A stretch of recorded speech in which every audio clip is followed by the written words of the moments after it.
Welcome to Talkin Tigers. I'm Rachel Whittaker. Now let's welcome to the show for the first time this year our LSU columnist Ron Higgins, who will witness history firsthand at Monday's College Football Playoff National Championship. Hi, Ron. Hi, Rachel. How are you? Doing well, trying to stay warm here in New Orleans, but in Baton Rouge, we know Penn State defensive coordinator Bob Shoop has eliminated himself as a candidate for LSU's open spot, tweeting the following. Hashtag, we are so excited to be part of the Penn State family. Lots of work to be done. Committed to building a Big Ten and national championship program. So, Ron, what's your take on how this whole process is unfolding to replace John Chavis?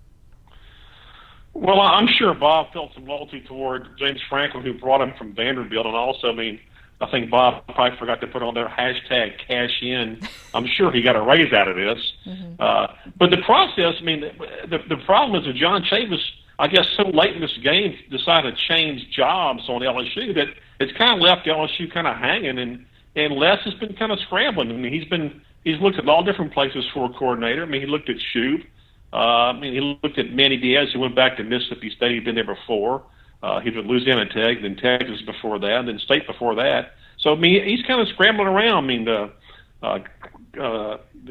at some NFL prospects. So this is something that's kind of getting to be a little bit of a concern at this point because it's tough to find somebody because of the timing of it. Right, no doubt. We've heard a lot of names as possibilities, but still waiting on that firm hire. Now, also, underclassmen have one more week to declare for the NFL draft, and it looks like LSU won't lose tackle Gerald Hawkins or defensive back Jalen Mills. So that's encouraging with the recent attrition LSU's endured in losing underclassmen, Ron. Yeah, it helps. The more they come back, the better. The last few years it's been out of balance because of defensive then offensive defection. So the more they come back, the better. I figured these two guys would come back. There's some others that have gone. Quan Alexander went. I figured he would.